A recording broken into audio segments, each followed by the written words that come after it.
Good morning, everyone, and welcome to our discussion on cross-currents in Latin American business. We have a stellar panel for you. Believe me when I tell you it would be hard to come up with a more interesting, knowledgeable, and diverse group of people to discuss the fascinating present and intriguing future of Latin America. I'll introduce the panelists very briefly. For further details, please refer to the conference program. Kate Ambrose is the President and Executive Director of Latin American Private Equity and Venture Capital Association. Angélica Fuentes, CEO of OmniLife and founder of Angelissima.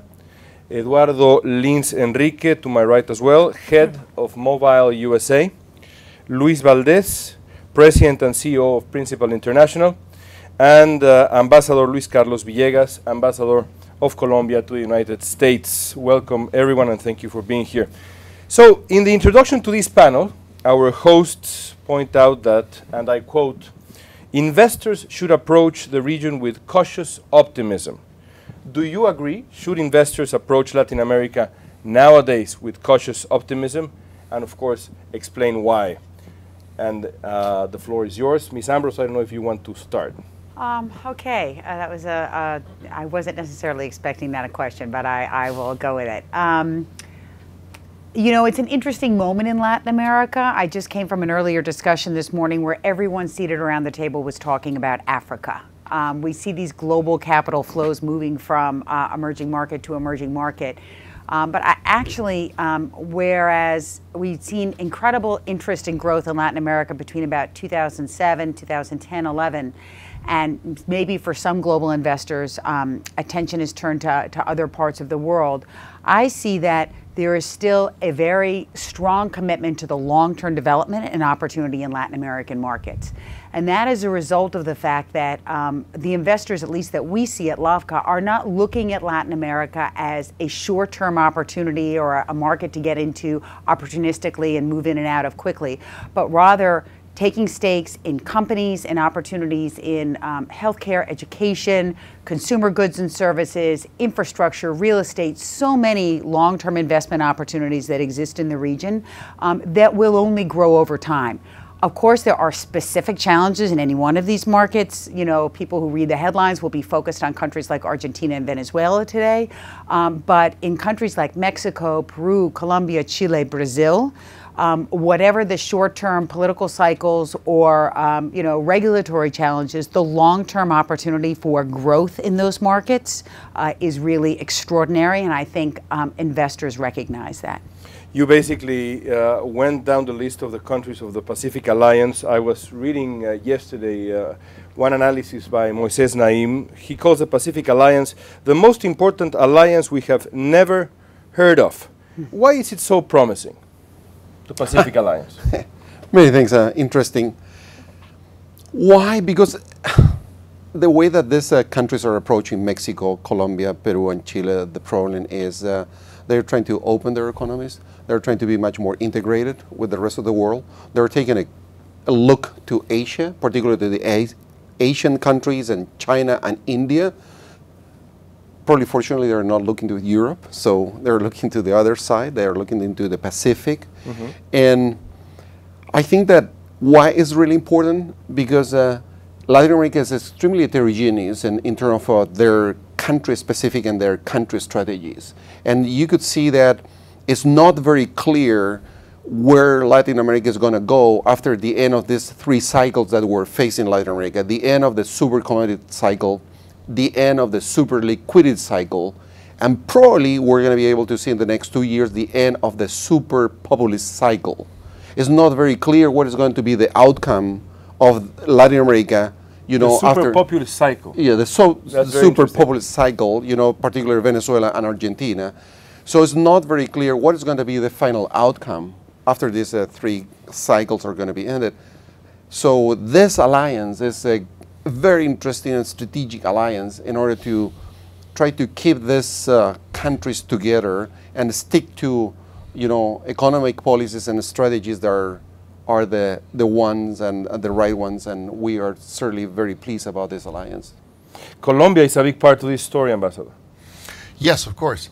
The Pacific Alliance will give to the investors the biggest opportunity to really do business, real long-term businesses in Latin America.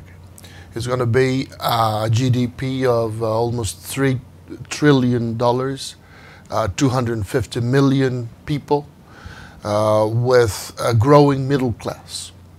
And that's heaven for investors. But also, it gives, and it's happening as we speak, the opportunity to have the biggest stock market in Latin America. Mexico received the authorization to participate in the integrated Latin American market, the MILA, in the legislation they just approved for the energy reform. So in the second semester, you will have integration of the stock markets of Mexico, Colombia, Peru, and Chile. And that's the biggest stock market in Latin America. And number two, the presidents have decided to activate a fund for common infrastructure. That's the first time that in Latin America we talk collectively about infrastructure. So you can start thinking of projects like connecting the Andean mountains of Colombia with hydropower with Southern California, crossing Panama, Central America, and Mexico.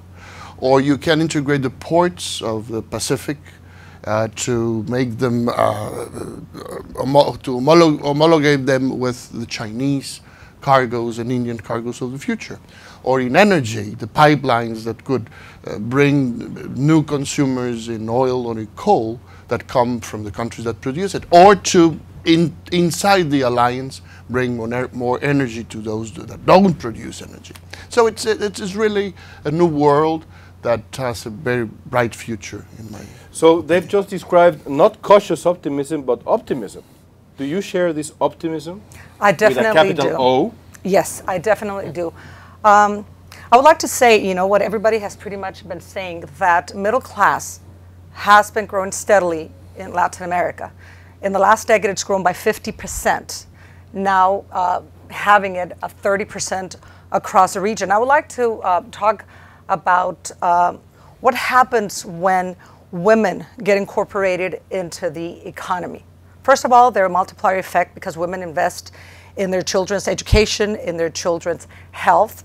And therefore, when we invest in women through creation of jobs, either the corporate world or small businesses, we will generate a better outcome for the middle class to keep on growing. And Ambassador was just saying that, you know, a middle class economy is just the best market for investors to come into. So yes, I am very positive about the future of the region, and especially investing in women. I would like to say, for example, one of the things that we do as a company, we create opportunity for men and women, but especially women, to generate their own small businesses.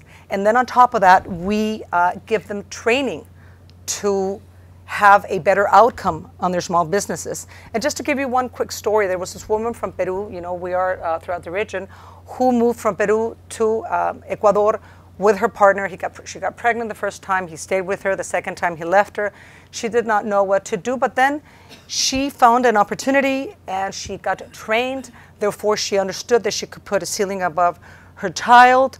She could clothe them, she could feed them. She understood the power of having economic independence and of educating her children.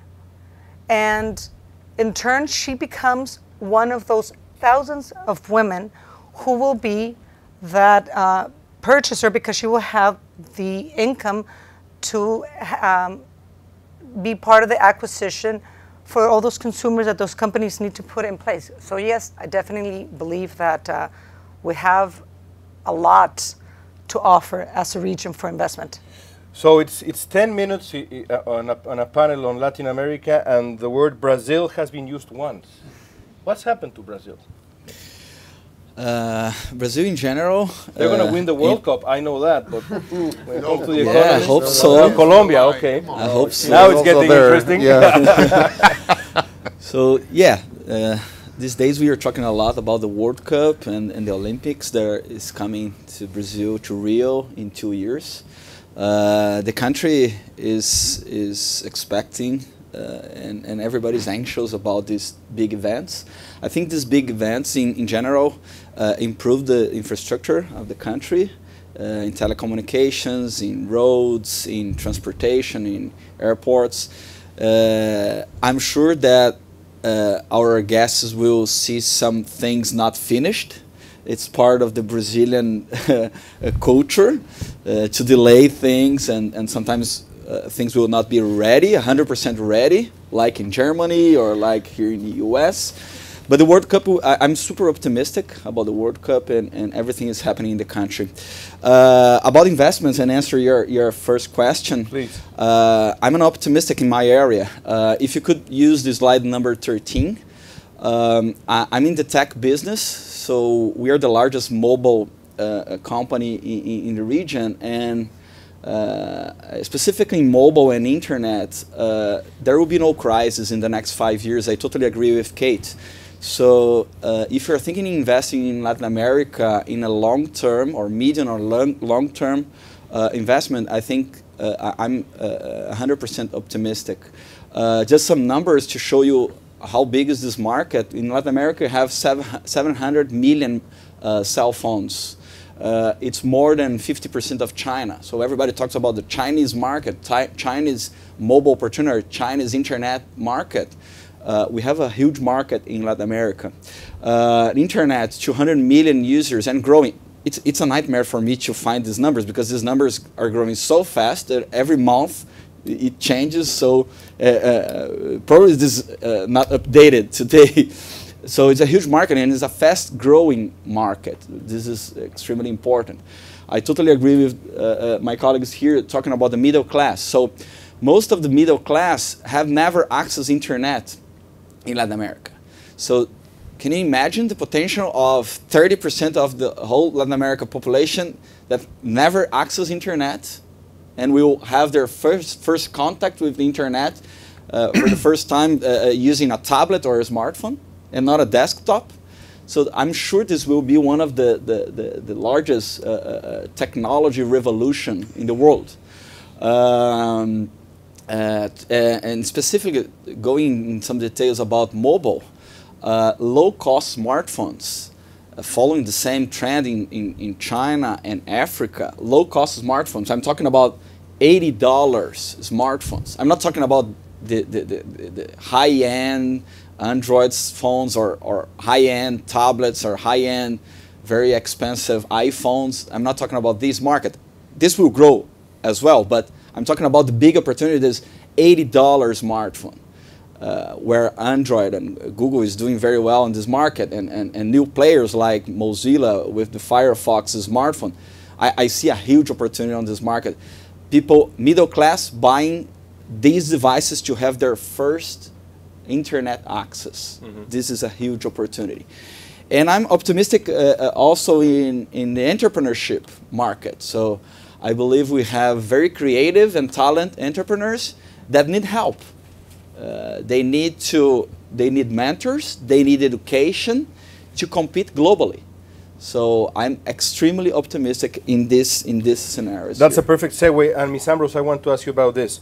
There are programs focusing on innovation in Latin America that are quite remarkable. Startup Chile, for example, I've always thought is quite impressive. Can you talk about that area of how Latin America is moving? Well, venture capital markets never get started without some sort of public funding or activity happening. I mean, Silicon Valley was a result of, early efforts by the defense industry here in the United States. And governments in Latin America have been very proactive in developing programs for the development of venture capital and entrepreneurship. I mean, Startup Chile is a really interesting example. I have to admit, I was probably a little bit of a skeptic when that program first got announced. It essentially offered global entrepreneurs $40,000 to move to Chile. There was a work visa and working space and just some technical support to start up their companies. The really interesting part about that experience is it was not focused so much on Chilean entrepreneurs, at least initially. And what it did was attract particularly Europe, where there were not at that moment in time 3 years ago great opportunities, and still today, a lot of Europeans, a lot of Americans, and people from other parts of Latin America to Santiago, to Chile, to start up their company there. They would spend 6 months in the country, and then honestly, they would typically move on, often to markets like Brazil. I have several examples of companies that came out of Startup Chile that are now growing their business in the Brazilian market and backed by venture capital firms in Brazil. But what the impact that had on the Chilean market was an internationalization of the business environment and the startup community, and a really great knowledge transfer. And just again, I think of Chile as a much more entrepreneurial environment today than it was before that program was put in place. And Colombia has Bank Goldex with a series of programs. Actually, the Startup Chile program has been replicated all over Latin America. There's a Startup Brazil today, a Startup Mexico. So it's definitely been a program that's been replicated. I just want to make one other very quick point on what Eduardo was saying about technology investing. I had a slide, but I don't know what number it is, so it's probably not queued up, on the breakdown of sectors of investment for private equity and venture capital over the last few years. And in fact, technology, in terms of number of deals, that's perfect. You know, you can see, it would be a longer talk and I won't go on. You can see the consumer piece, you can see the energy piece. These have all been, you know, major drivers of international dollars going into Latin America, and also domestic dollars invested in these sectors, consumer and energy and infrastructure. But in terms of information technology, number of deals, here it's showing dollars, number of deals, it was actually 40% of deals were closed in the information technology sector. And the thing that's so exciting about this is it is a sector that is largely protected from policy changes and macroeconomic trends. So KKR just did their first deal in Brazil. They've been working on that for some time, and it was actually a technology deal. Apex, General Atlantic, the world's largest private equity firms are investing in the technology sector in Latin America because, for many of the reasons that Eduardo pointed out, there's an extraordinary growth opportunity there in mobile, in e-commerce, internet, also technology infrastructure, just expanding access to internet. So it's really a very dynamic sector, and one that is also driving that entrepreneurial opportunity. Yeah, just to complement one thing, sometimes when you talk about innovation and startup initiatives, we always compare with Silicon Valley. But the point is, we cannot compare Silicon Valley to any other place in the United States and in the world. So Silicon Valley is unique, will keep being unique for the next 50 years. The point in Latin America is we are a very recent ecosystem. So innovation and entrepreneurship needs learning, needs interactivity, and needs to exchange idea, and needs time. So Startup Chile was a brilliant kickoff in this segment, and we need time to mature all this. So I'm extremely confident that in 10 years, 15 years, 20 years, we will see amazing results of these initiatives. So it takes time. Let me play devil's advocate here. Isn't that too long in today's incredibly competitive world? 20 years, isn't that too long? It is long. What is interesting, and what Kate and Edward are mentioning, which is extremely interesting, what is the most important issue in my mind that we have to keep and we have to pay a lot of attention in Latin America is to keep those economies growing. That is the most important thing that we have to pay attention to keep those economies growing. And that is why sometimes we're a little bit optimistic, and that is what sometimes we're a little bit cautious. And it's depending which country you're flying in, you're ending up more optimistic, or you're ending up 100% just cautious. But the point is, it's very important, and what the ambassador, or Mr. Ambassador, was mentioning, how Latin America is going to keep the region growing in order to protect this fast-growing middle economy, fast-growing economies, and fast-growing middle class. The key word here is being this brand new emerging middle class. For your business, Eduardo, for your business, Kate, and for our business. We're in the financial business. So the ability or inability of the Latin American governments in order to keep Latin America growing is going to be key. And that is where I'm a little bit cautious about that.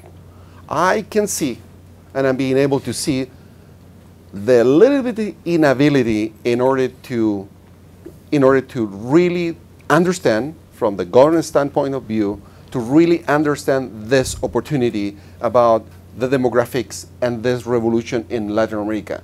Eduardo, he's a visionary. Kate, she's a visionary. You know, we can see the opportunities. Car makers, you know, internet producer, mobile phones, but governments are having a tremendous inability in order to catch up the problem. So this is something that is going to be very interesting in order to how governments are going to address this issue going forward. What's a best practice? Give me one best practice in Latin America when it comes to government and growth. The best practice is to rely on and to really trust in this emerging, you know, brand new middle class. Who's doing it? Which country is doing it? I think it's a good example. Colombia is a good example. What Mexico is doing in the last couple of years, year and a half, is another good example. You know, the bad example is to try to fix the problem, which is mainly this problem which is flying around, which is too early maybe, about the inequality, and the tendency of trying to fix a problem which is not exactly there, and try to make governments and states bigger in order to resolve the problem, and to certainly not to provide the space and room that Angelica is asking for, Kate, and Eduardo. So that is a kind of menace, and that is a kind of temptation that you could see. Brazil is an example. Brazil is right now in the penalty box, certainly. Brazil is in the penalty box, and is going to be there for maybe a year and a half. But that is a part of the how you can be cautious or optimistic. I have a slide probably that can picture to you. There's a slide number 14. So this is a very interesting slide about, you know, inflation and GDP growth. It's a very simple slide, but depending in which quadrant you are, you could be fairly optimistic or cautiously optimistic.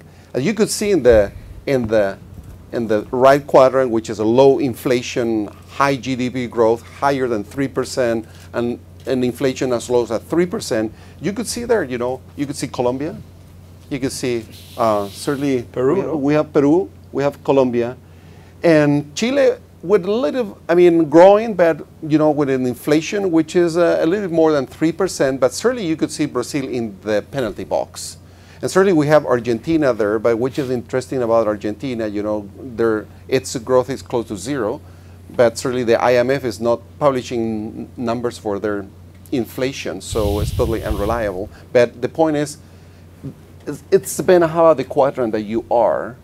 And you could be certainly optimistic about certain countries, but you have to be very cautious about other ones. And it seems to me that we're going to face a hiato very soon at the end of this year. Ambassador, I'm going to let you jump in before I start talking about education, which I think is important. Yeah, go ahead, sir. Because I think there is something that from the private sector where I served for many years is not seen very evidently is that the speed at which we are creating middle class in Latin America is different from any other situation in history. In Europe, it took 150 years. In the United States, it took 100 years. In Asia, has taken 40. In Latin America, it's brand new. In 15 years, you had 10% of middle class, and you moved to 50, 60%. So the speed puts a pressure on the institutions that political leadership are not ready for that speed. Imagine only this example. It Colombia. happened in Brazil with the protests. No? Yes, in Chile with the students, and exactly. Colombia in with the potatoes growers. So you have, this example will show what I mean.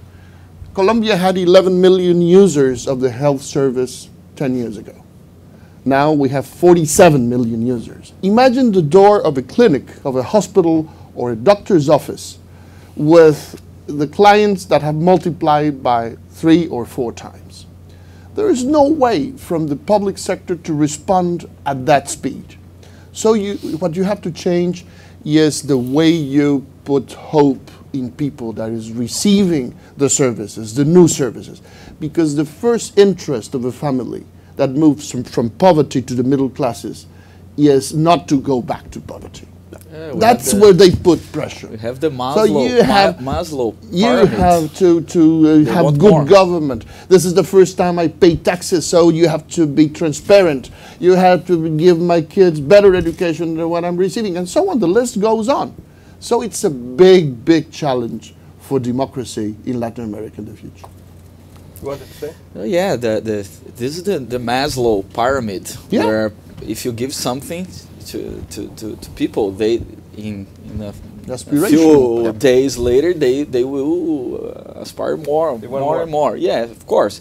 And you mentioned the protests in Brazil. I think this is perfect. It's the result of people asking for answers and from the government. For certainty. Yeah, and sometimes, and especially in Brazil, people are tired of to seeing very clear evidences of corruption. And I think Brazil is learning and being mature. We for the first time in history, ministers and congressmen went on jail for the corruption. The first time in history. So this is a sign of a country that is becoming more mature. There is a lot to do, but it's the first sign that we are going ahead. Let me ask you about education. Someone once told me that Mexico, for example, was educating future Mexican citizens, but not global citizens. Not kids prepared for the world, kids prepared for Mexico. That is, Mexican children really not equipped to handle global competition. Is that the case? Is that the case in Latin America as well? I will like to talk about Mexico. Mexico. In Mexico, we are so far behind what we need as far as education is concerned for our children. We are still educating children, as if we were living in the past century, where children need to memorize. And I think we need to do away with that. We need to teach children how to think, how to be creative, how to be innovative. We need to start including not just, the boys in school, but we need to open it up more to allowing girls to become part of that new education where girls can understand that, yes, they can think, yes, they are smart enough to study mathematics and not just the sciences or history. And I think we need to start moving in that direction where we make them and allow them to think. And when they do that, the model will become children who will have a broader sense of what the world is looking for. And we will not just create children educated for the Mexican economy, which is not the same as it was 10, 15, 20 years ago. Mexico's economy is opening up. All the reforms that are happening, to bring more investment into the country, foreign investment, national investment. And we need to educate the newer generations to be more competitive. And for us to do that, we need to educate the next generations with a different frame of mind, which is teach them how to think, change that old model to a newer one. We just had, as you know, a reform in education, but it was more on the labor end. We now need to reform the way we educate the children. And then on top of that, I think that we also need to change the frame, the thought frame that women see of themselves, and therefore they promote it onto their families. For example, in Latin America, about 73% of the middle class women are between the ages of 25 and 65. That's still a very young age, up to 65. And they're either on the workforce and are looking for jobs. And women are driven by opportunity rather than necessity when they start their own businesses. So we also need to give them a lot more training, a lot more education on the new tools that they can have to move on forward.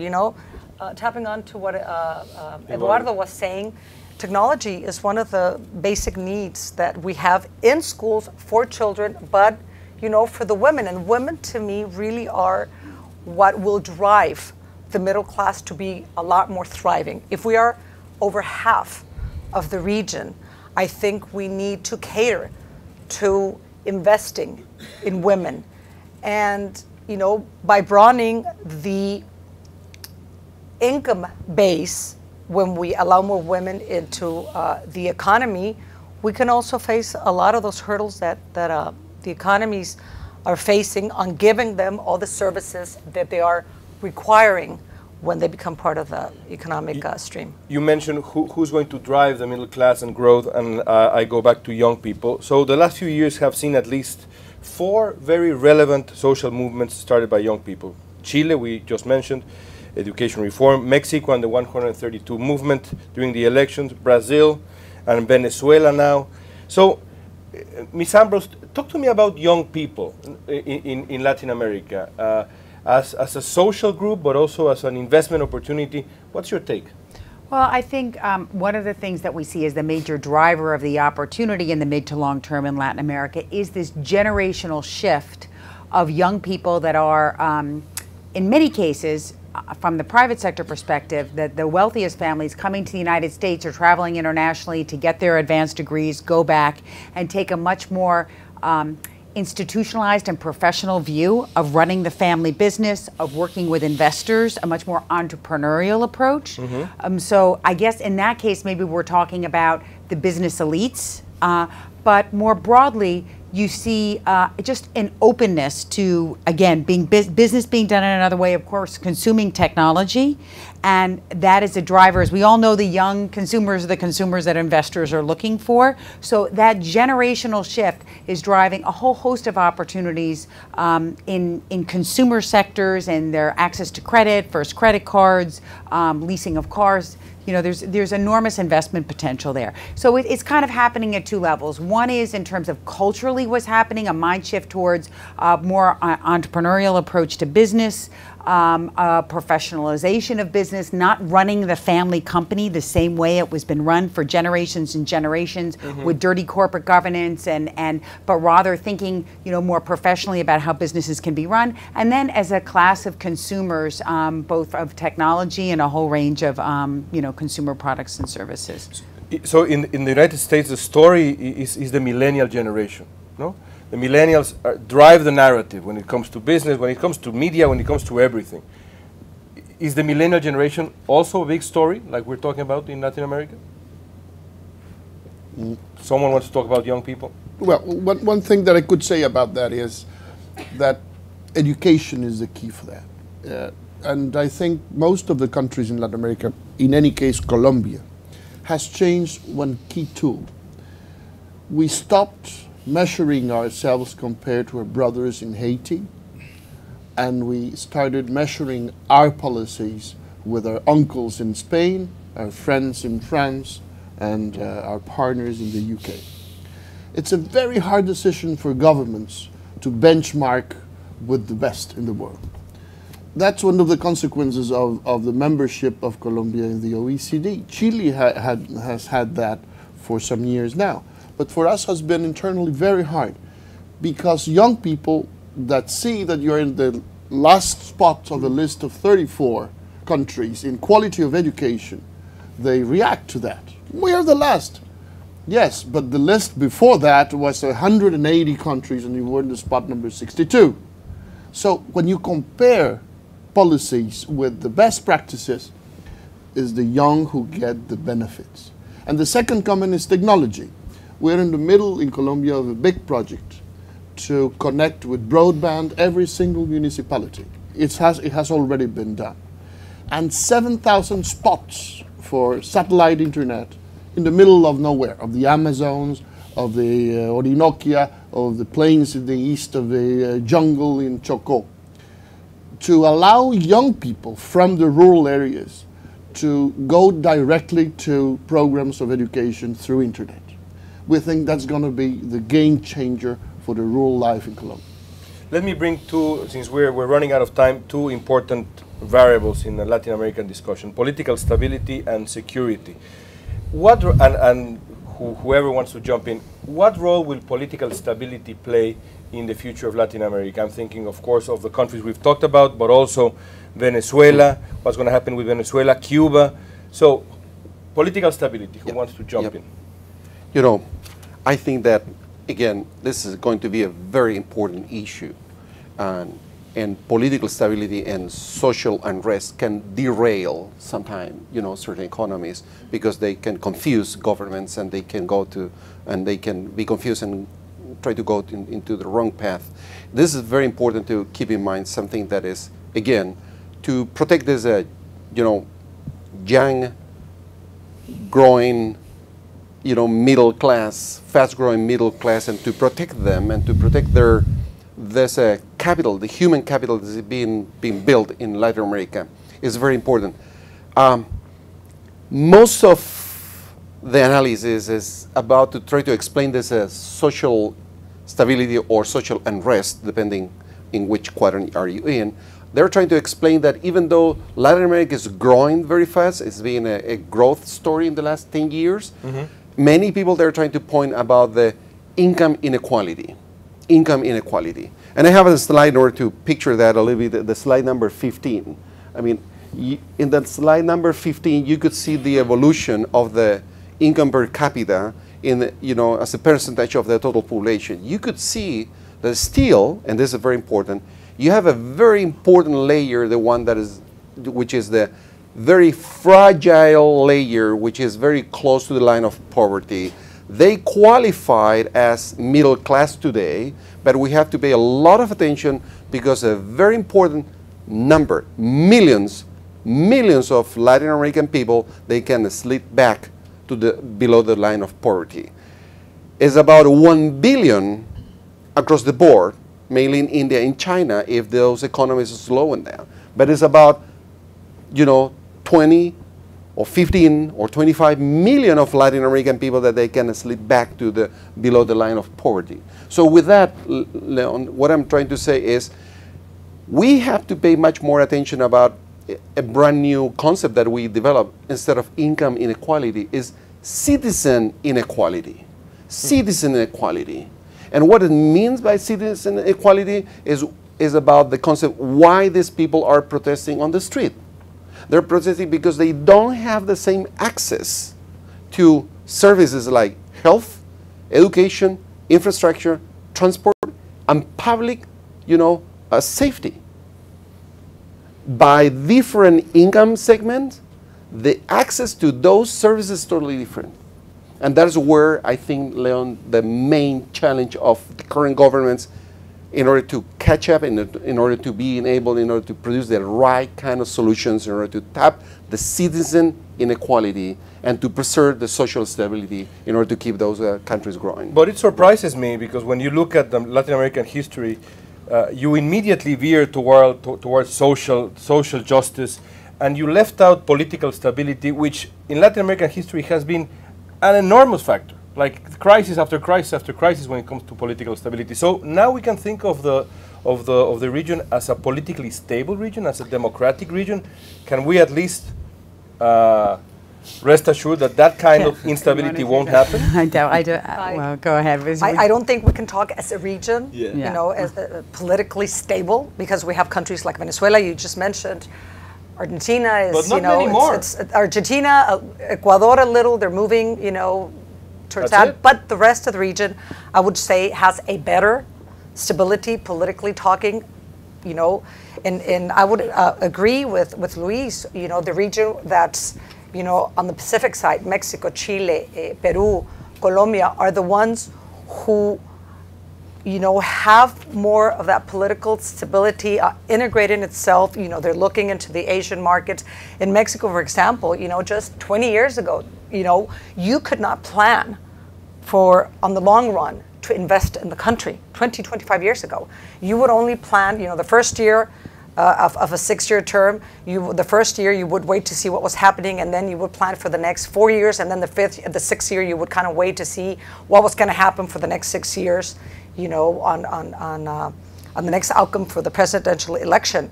Today you can plan, on the long term because you have political stability. You have the same, basically in almost all of the region, but not necessarily in 100% of it. Yes, but I think we're moving. Stability is key.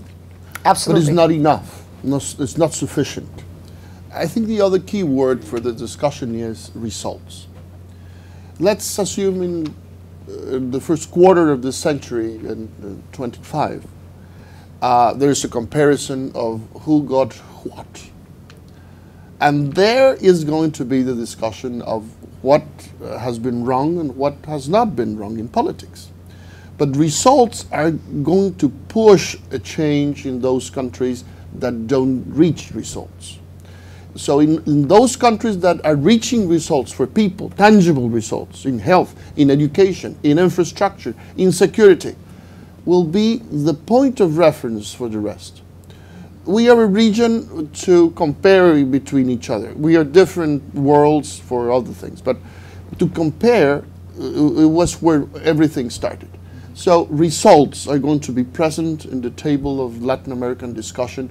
Who got what through what policy? And that's going to influence the future of politics and the future of stability very much. I totally agree.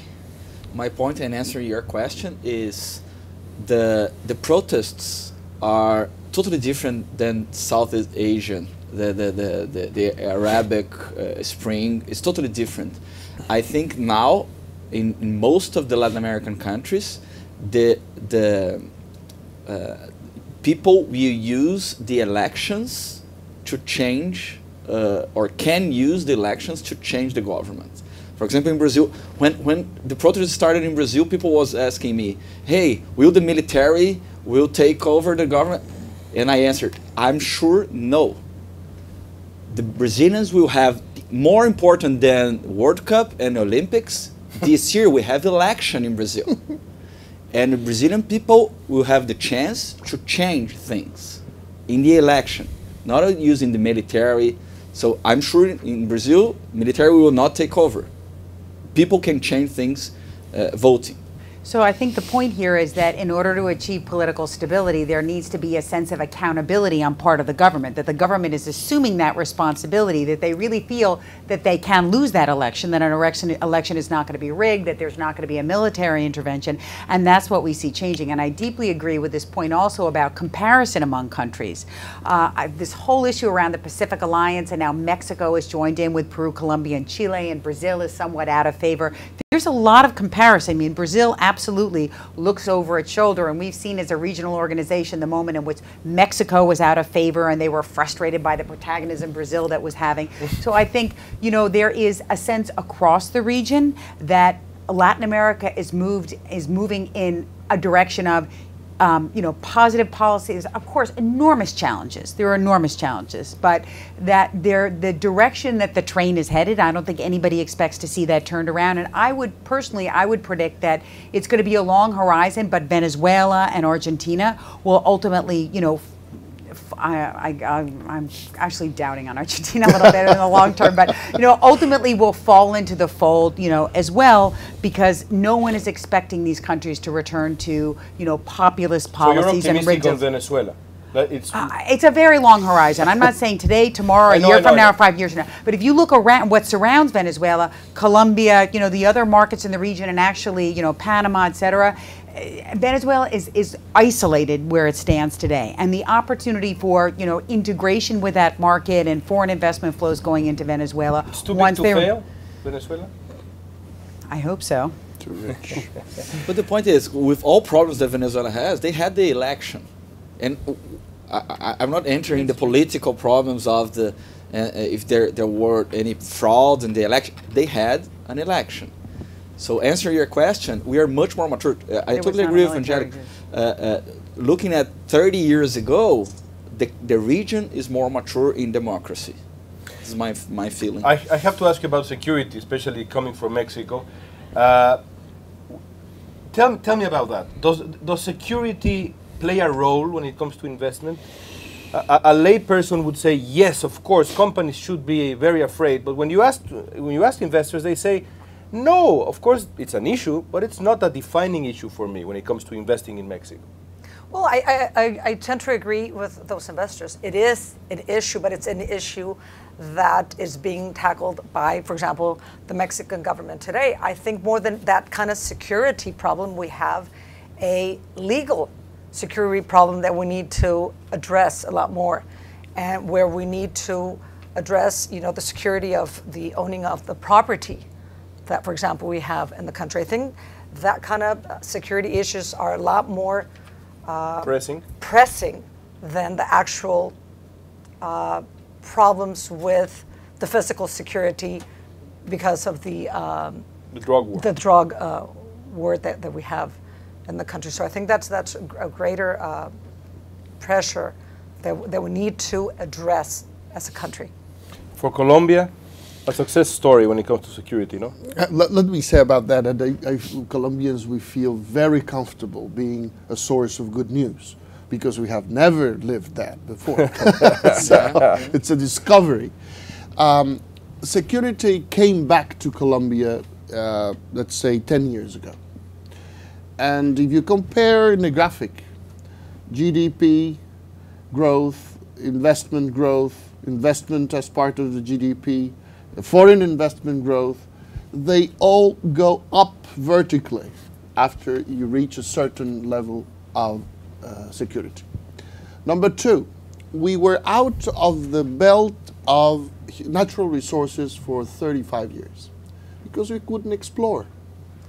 So once security came back, we began finding oil, coal, mining. That's a huge amount of new income, not only fiscally, but for the private sector. So we changed the game. We're growing at 5%, and it wouldn't surprise me that next year we could grow at 6 or more percent, because we had the money to build infrastructure, to have the social programs, and so on. So, of course, depends what kind of security you refer to. If it's the assault at 11 p.m. in the dark street of a city, or if the national level security. In the case of Colombia, big picture security. It was key to recover the levels of high growth and social issues. You know, I also agree, because in Colombia it was, you know, as a country, you know, you had security issues as a country.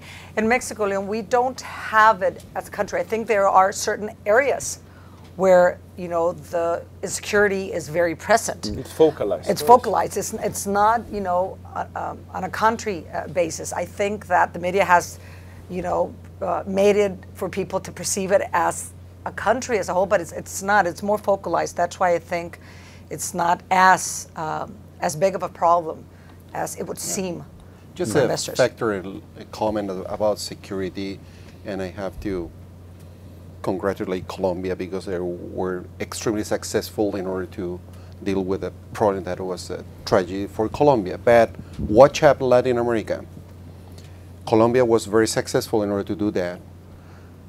The production that is not longer in Colombia is right now in Bolivia. So Chile, Peru, Argentina, and even Brazil, in our backyard, 1/3 of the total production of cocaine is being produced right now in Bolivia. And that production has to go out and to see the ports and the ocean.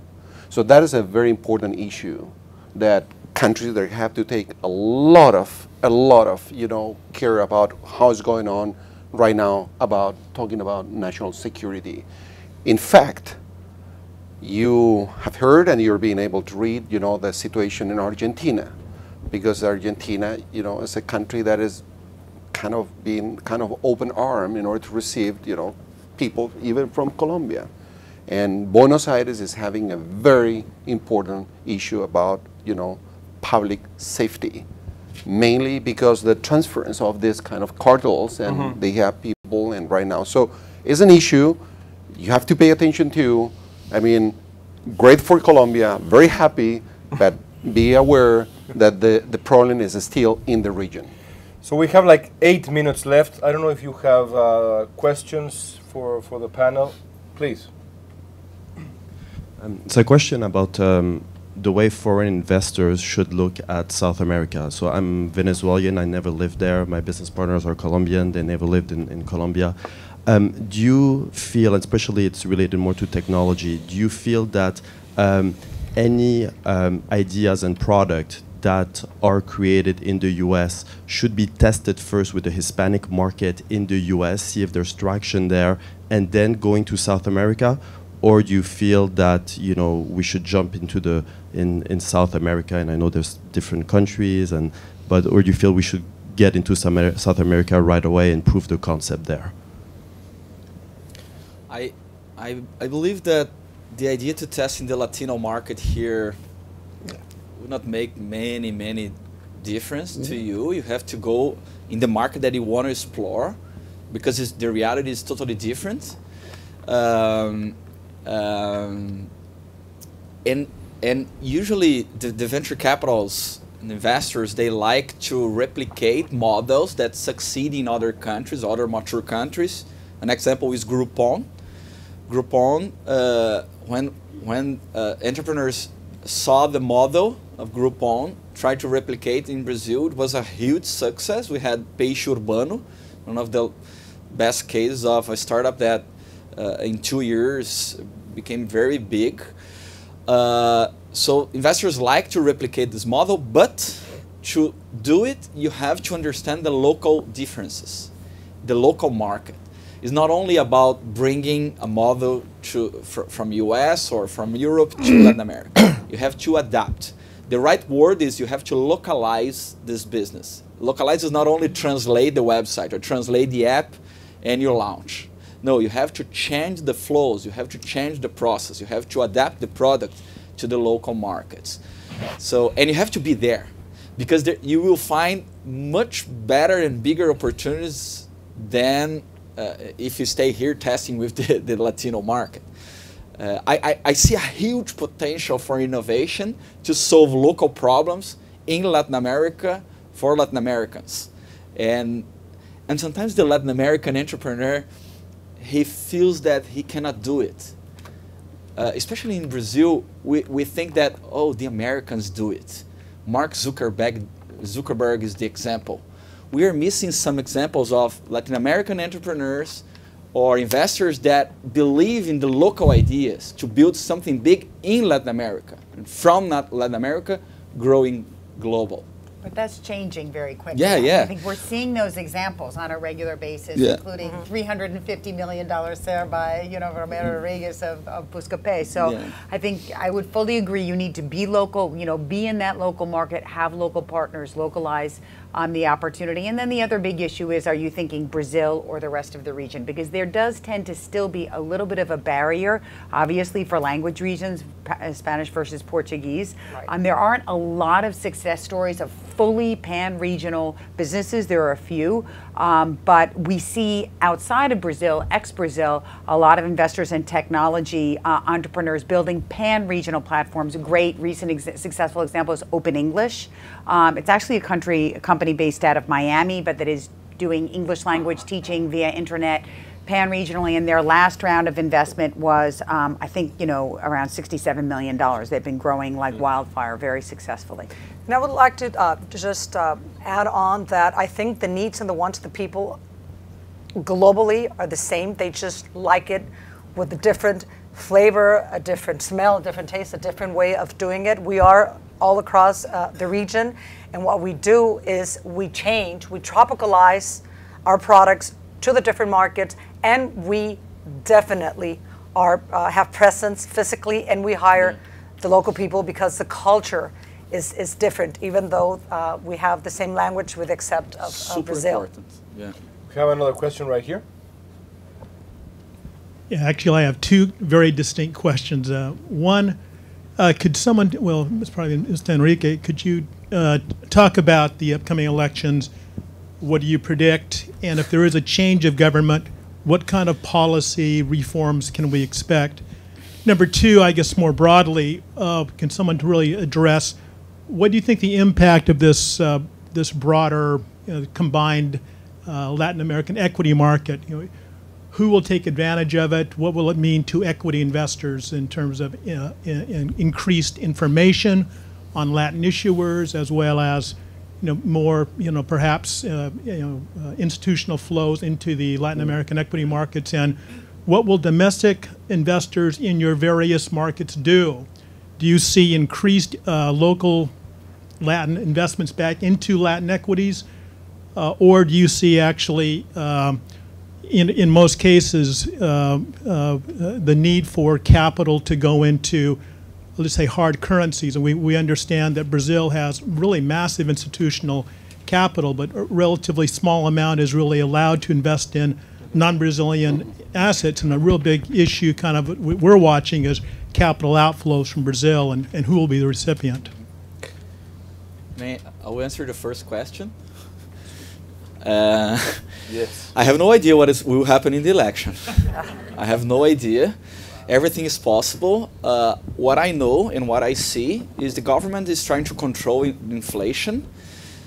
And this control of the inflation will be key to their performance, the current president performance in the election. If they lose control of inflation, they are controlling this, basically controlling the gasoline price and the electricity, the power price. If they lose this control and Brazil lose the World Cup, that can have some implications on this. There is a possibility that Dilma, the current president, can lose the election. People say that if she loses, if she does not win in the first round, we have 2 rounds in Brazil. If she does not win in the first round, people are predicting that she will lose in the second round for the opposition. And there are some other rumors that if the PT, the Labour Party, they feel that Dilma will not win in the first round, they will change the candidate, they will bring Lula back. But just this is rumors, okay? So I have no idea. The second question, I think we were talking about the second question a little bit with Luis. Luis has a great vision about this. Yes, today with the information that we have, it's very likely that Dilma is going to be reelected with the information that today we have. But no matter who is going to be the next president in Brazil, it's very possible that Brazil has to go through a minor recession in 2015, 2016 in order to put that economy again, in the right shape. They were like this to be declared in a recession. So I don't know what was the magic that they did with the numbers, but they were like this in order to be declared in technical recession last quarter. So they're navigating a very shallow waters in order to escape from that. So that is going to happen in Brazil, and that's something that we have to really figure out what is going to be the final outcome next year. But there's let me start saying that when there's suspense, even little suspense, there's democracy. It's a key ingredient for democracy, suspense. So it's good to have that kind of questions. They were impossible to answer 20 years ago in Latin America. The second thing is that I throw this for future discussions, is that I think in Latin America, Luis, we have to think more of what the consequences of the self-sufficiency in energy in the United States are going to be. A United States more concentrated in the continent, is that a sign that they will have more closer policies to Latin America, or not, more isolation? What's going to happen with countries like Venezuela that produce energy, with Presal in Brazil for the future? That's key for the stability of Latin America. It's something that we don't think much of in Latin America nowadays, but I think it's a question that should be on the table. So we've run out of time. I'm really sorry, and they're very strict here at the Milken Institute. One last question: who's going to win the World Cup? Colombia, there is no doubt. If there is World Cup. If there is a World Cup. No, there will be a World Cup. It happened yesterday, and it's going to happen next week. There will be World Cup. Don't worry. Yeah. Who's going to win the World Cup? Germany. Germany. Germany. The Mr. Ambassador is provoking me. I mean, Chile has to win. I mean, that's it. Yeah. Well, I wish I would say Mexico, but I don't think Mexico's going to World Cup. I just hope that Mexico will still be. You're saying Brazil, but okay. I hope Brazil. I'm a pan-regional organization. I'm not allowed to say Brazil, Mexico, Chile, whatever. I'll get crucified, so I'm going to say España va a ganar. Otra vez. Thank you so much. Thank you everyone for being here. Okay. Such a pleasure. Thank you.